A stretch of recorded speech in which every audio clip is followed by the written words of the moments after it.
description box. That is my ASMR addiction. And I just finished a pretzel taste test, and I had the table in front of me like this for the pretzels.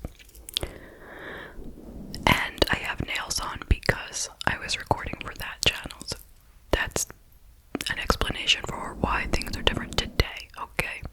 Not that it really matters, other than that, everything is the same. We are headed on over to two places, actually, okay? Not one, but two different places. We will be visiting Washington State and Belize. Have we been to Belize yet? I don't know. Anyway, shout out to all my friends in Washington State and all my friends in Belize. Okay, so this is the case of Tim McNamara, and it occurred in the year 2014.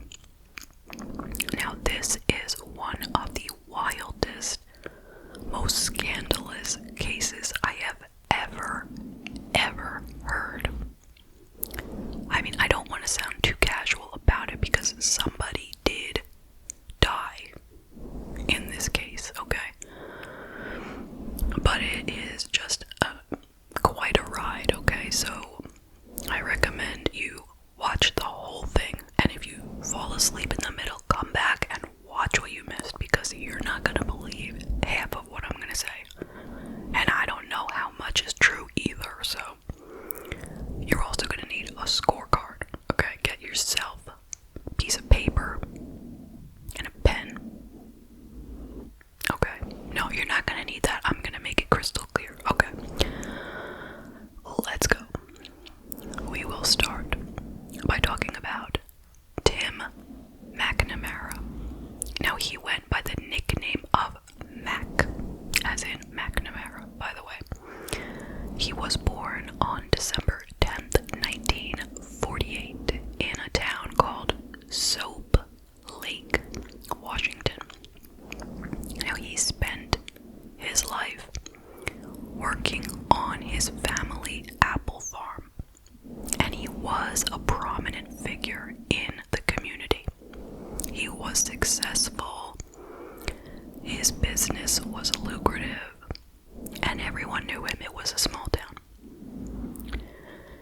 And it was said that his farm and his land and his house and all that was worth close to $2 million. Now, he married a total of 4 times in his life, and he had 2 children. Their names were Jen and Caleb, and he had those kids with his wife Vicky, his 3rd wife, who he had been with for 30 years and married her for 28 of those 30 years.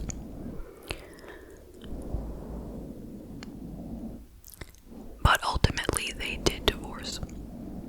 Now, it was always Tim's dream that after he died, his kids would keep the farm and run it and, keep it in the family, that they wouldn't sell it.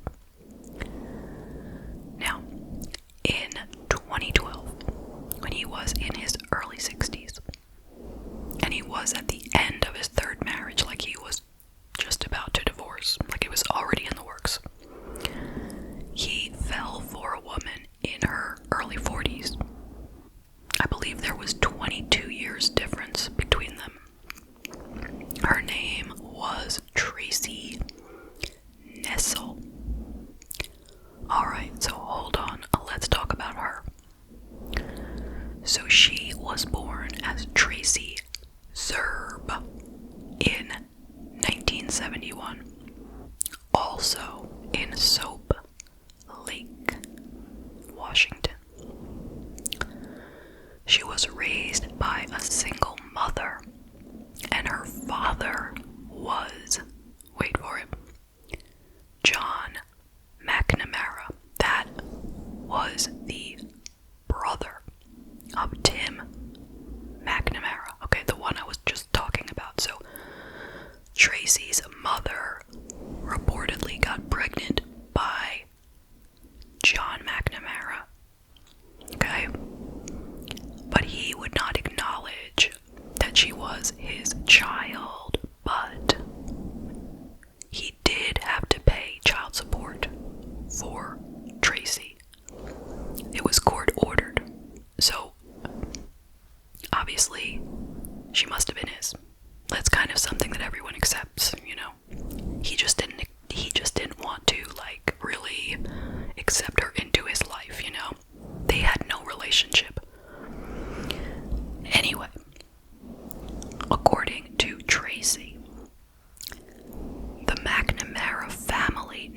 was rejected by the McNamara family, who all kind of knew about her,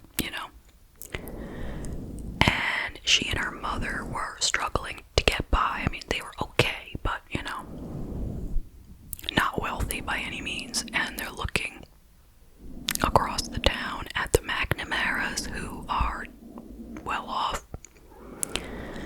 And Tracy admitted that she was always jealous of them. Now, when she was 17, Tracy picked herself up and moved far away from Washington. She moved to North Carolina. And in 1991, she married a man by the last name of Nessel. That's how she became Tracy Nessel. And she would have 3 children with him.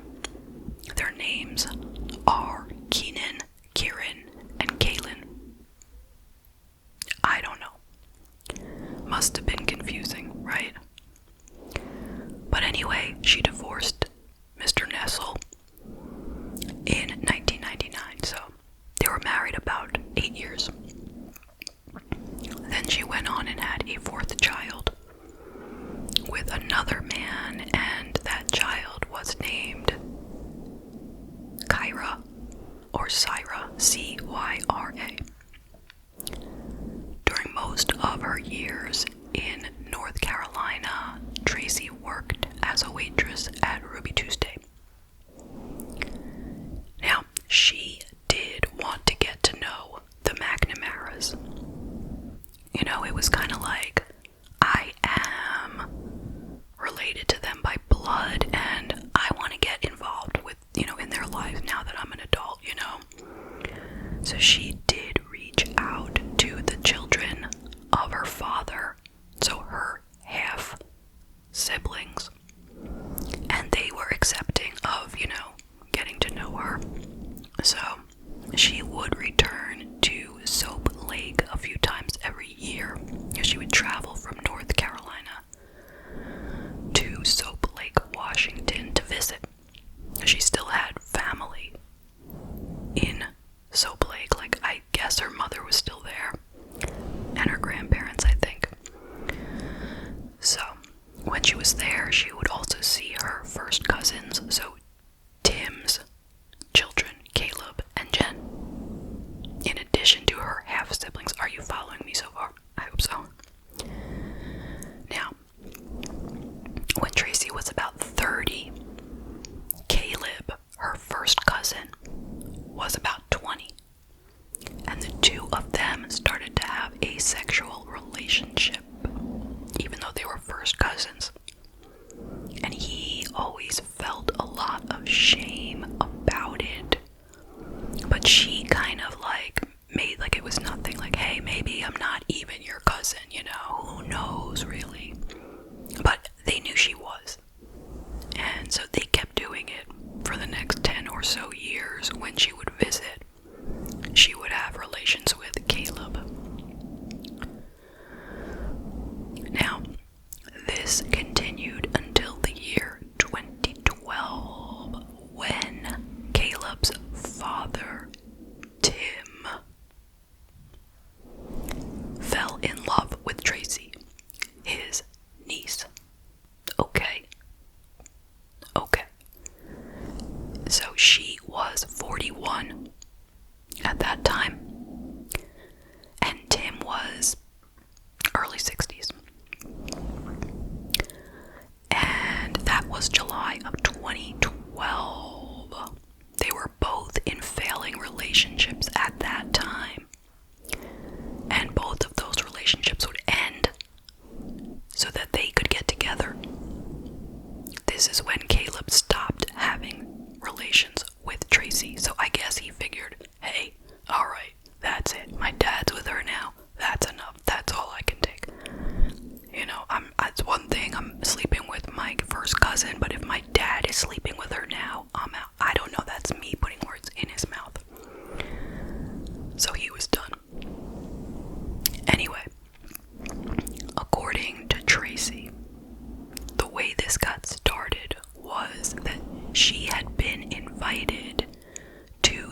wedding of her first cousin, Jen, Caleb's sister, and Tim's daughter. Okay, so she was invited to the wedding. She came in from North Carolina to go to the wedding.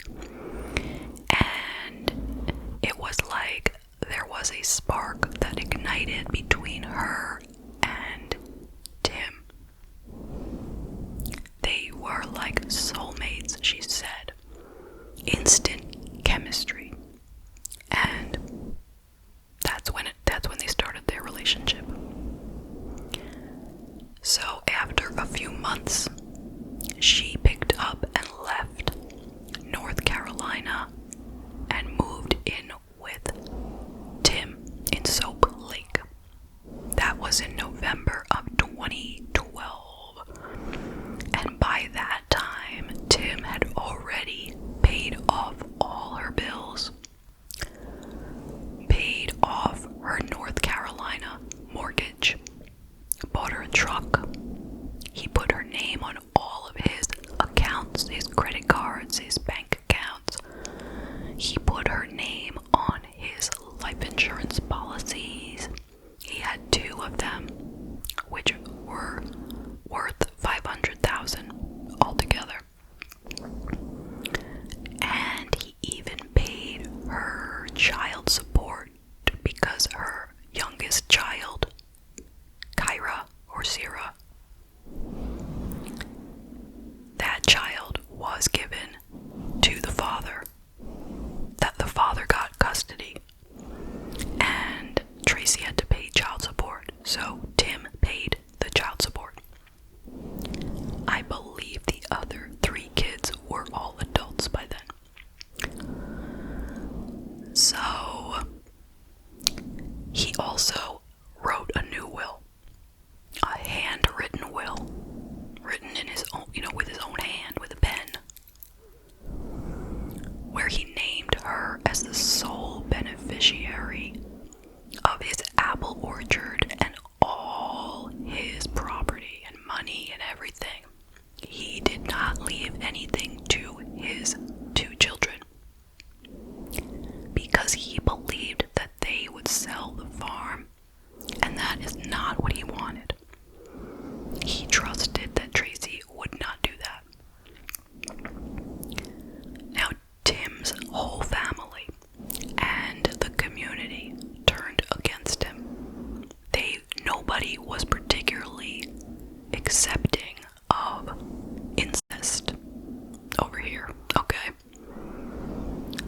They were like, she is your niece.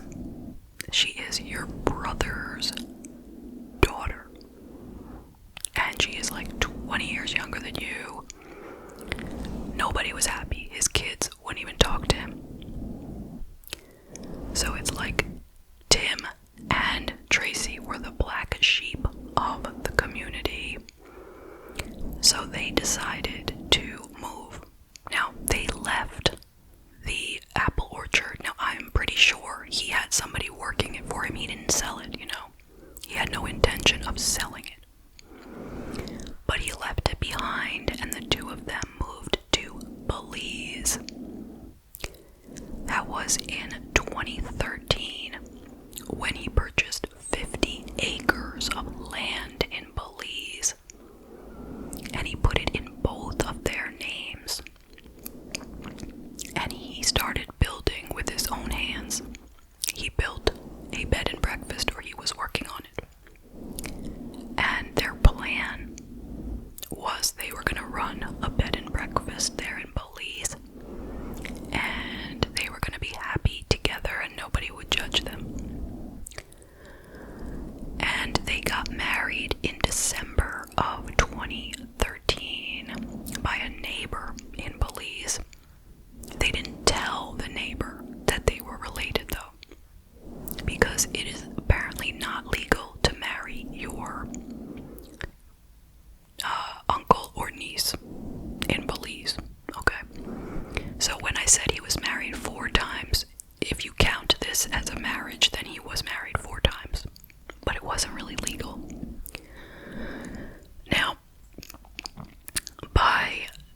2014, Tim was spending almost all of his time working on the property in Belize and building the bed and breakfast. According to a witness, or witnesses, which I believe were the neighbors, the couple were frequently apart and they weren't getting along. Tim didn't trust Tracy anymore, and he had learned that she had had an affair. I don't know who the affair was with or if it was true, but that's what he had told the neighbor. And in October of 2014, when Tracy went back to North Carolina for a visit, she purchased a Glock, which she had shipped to her in Belize. It arrived in late November and was licensed to her on December 2nd, 2014. In December of 2014, Tim was accused by his granddaughter of molesting her. Like, he was in Belize, but she had said that while he was in Washington, he had molested her. And he denied it. We don't know, okay? I'm not sure. I have no idea, true or false. Not gonna even try to judge, okay? But I'm just telling you what had happened. So, it was a stressful time for him, having been accused of what he was accused of. And he wrote an email to Caleb, his son.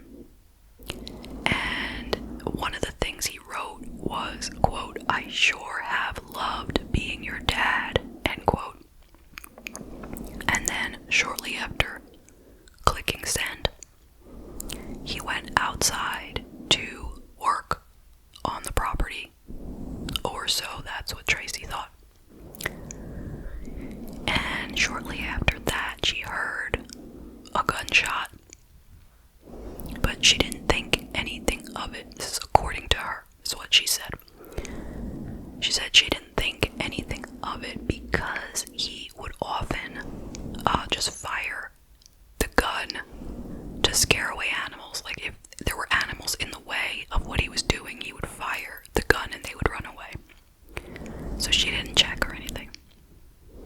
But after a while, she did go out to see him, and he was laying on the ground, not moving, and she didn't know what was wrong. She didn't see any blood. She had no idea he had been shot. She was just pleading with him to get up, like, get up, what is wrong? And it was raining outside, so she went and got a blanket. She covered him with the blanket. She lay down next to him. She said she spooned with him. She said she did not call for any emergency services because she had no idea that you could do that in Belize. You know, in the US we have 911. She knew how that worked. But she didn't think they had such a thing in Belize, or if they did, she didn't know how to access it. That's what she said. But finally, she got in her car and drove to her neighbor's house. I guess it's far enough away that it's quicker to drive. The same neighbor who married them. And she said, "Please come and see what's wrong with Tim. I need your help." So that neighbor called emergency services, who came out to try to help Tim. 3 hours had already passed since he had first been shot. And unfortunately, they were not able to save Tim. And he passed away on Christmas of 2014 at 66 years old. Now, it's important to note that one of his 2 life insurance policies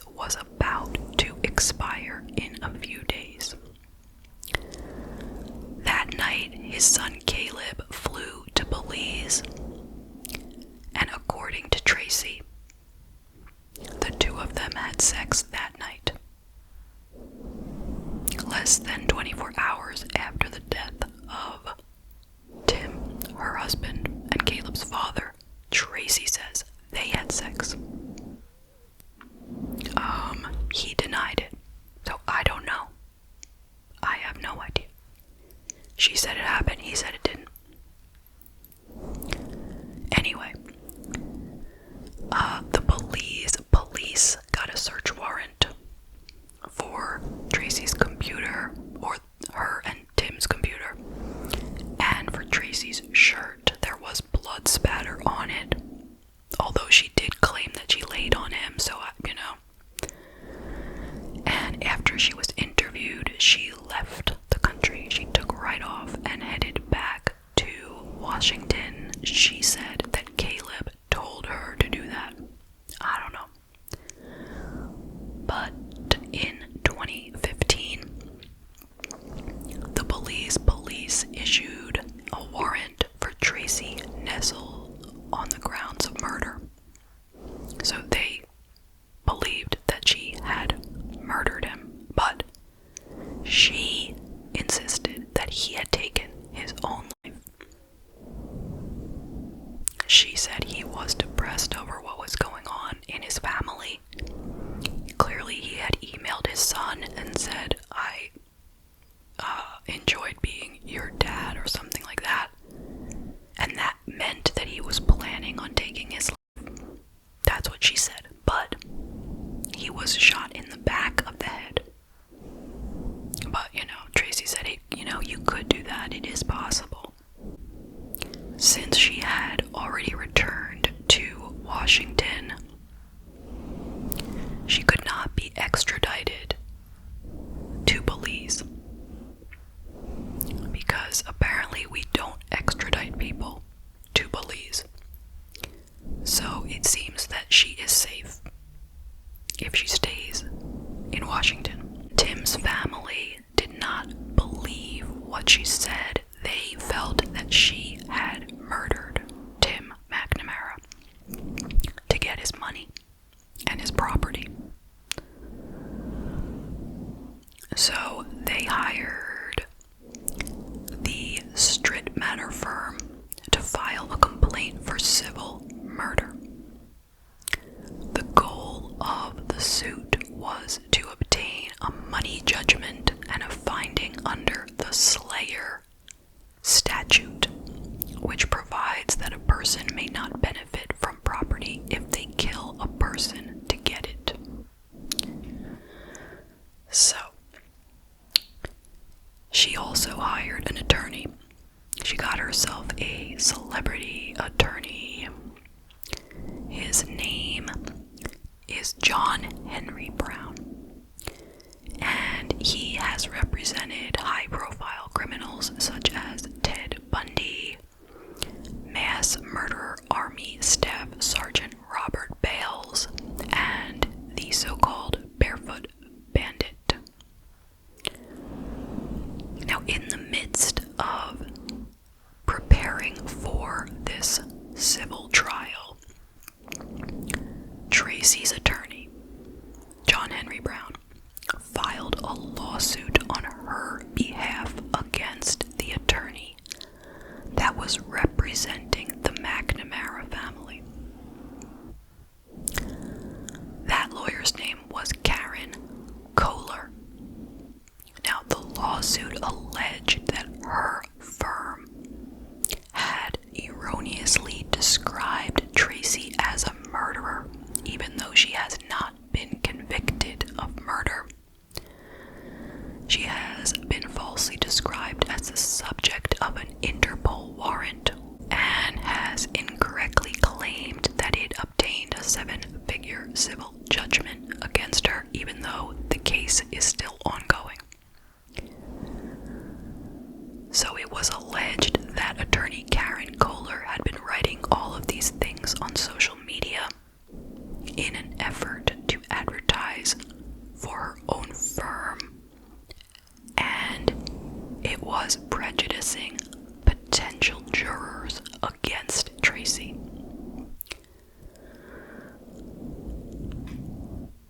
Also, Tracy had become, quote, a pariah in the small town in which she lives, end quote. In addition, attorney John Henry Brown claimed that publicity about his fight with attorney Karen Kohler cost him a write-up about his new memoir called The Devil's Defender.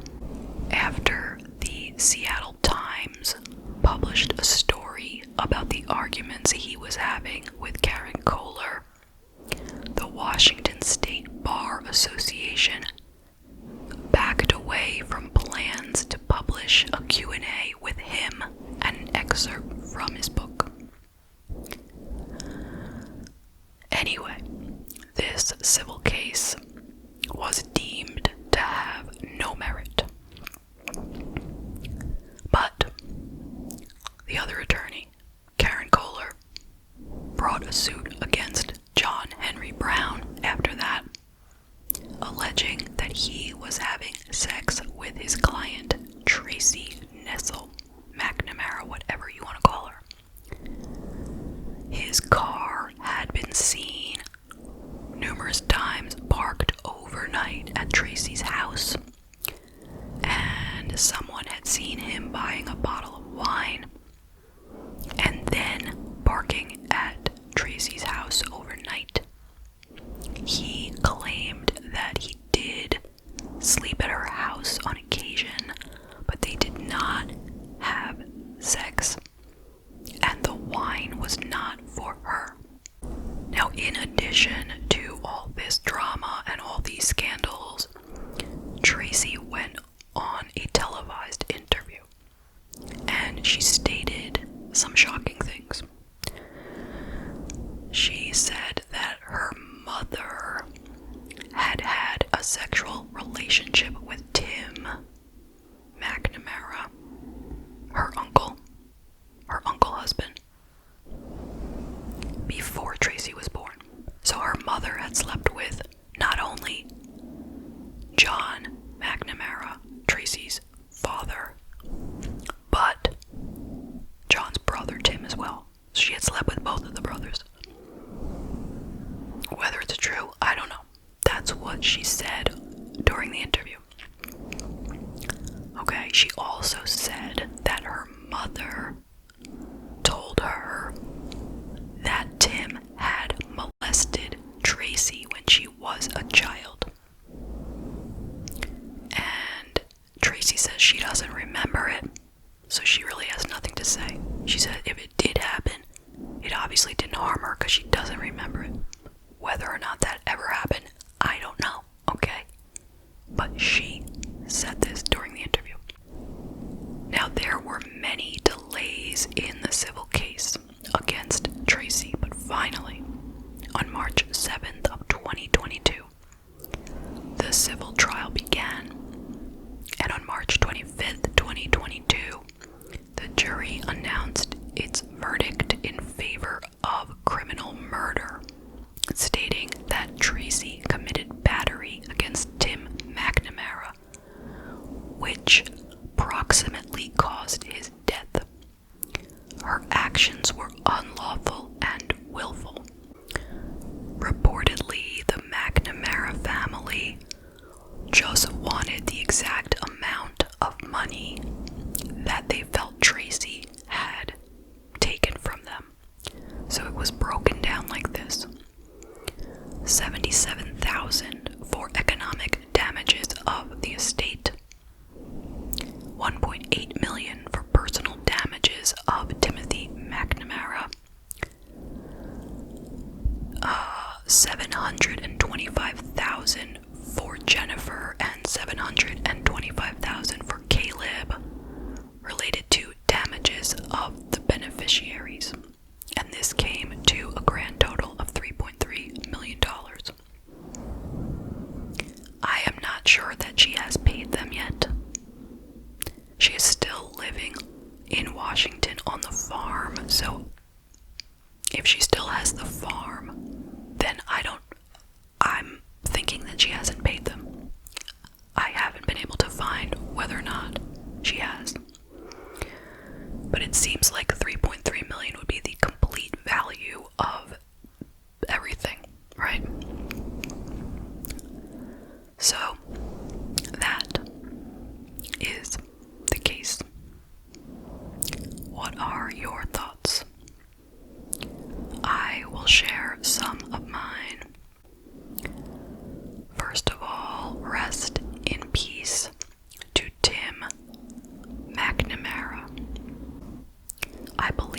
was a very hardworking man who ultimately was manipulated and used for his money by Tracy, who then took his life, allegedly. As far as the allegations against him, he is not here to plead his case, and he is not on trial today. So I'm not even going to go there, you know. I don't think it's something that I should really be exploring, whether he is guilty or innocent of those allegations. I really don't have enough information to even guess. Of course, my heart goes out to his family for their horrible, tragic loss. Now, what do I think of Tracy? Well, as I already said, I do believe that she did it. Everything points in that direction, including the fact that he was shot in the back of the head. I mean, do we really have to think that much about it? She bought a gun right beforehand, and that was the gun that was used. The life insurance was about to expire. She didn't call for help immediately because she didn't know that they have such a thing.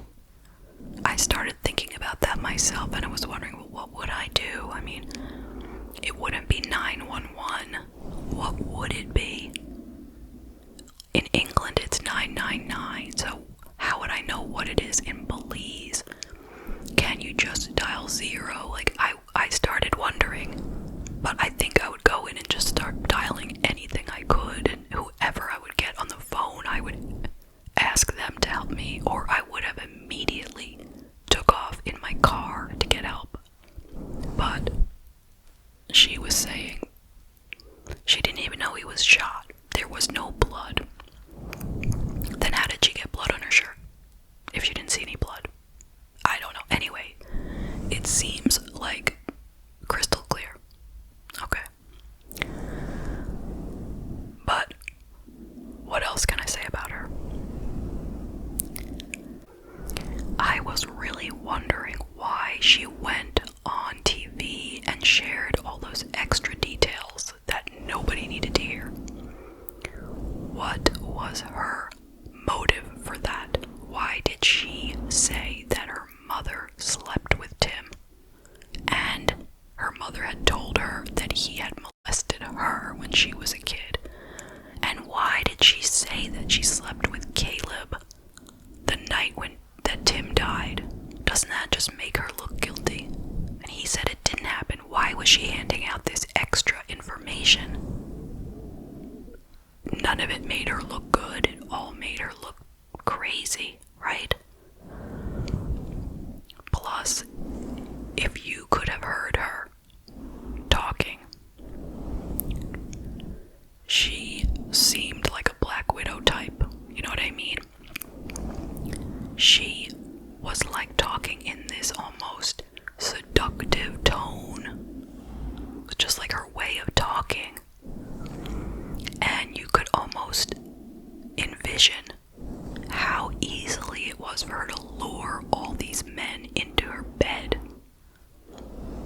So bizarre. And the idea that she also got together with her lawyer, and he denied it. Okay, so there's no proof, but I mean, I kind of believe it. I mean, he slept over her house. When do lawyers sleep over at people's houses? Never. That's just strange. And repeatedly, I mean, if it happened one time, he could have said, there was a storm, or my car broke down, or I had too much to drink. But if it happened more than once, come on. No. Now, how do I feel about the fact that she is able to live a normal life in Washington? The fact that she cannot be tried for her crime in Belize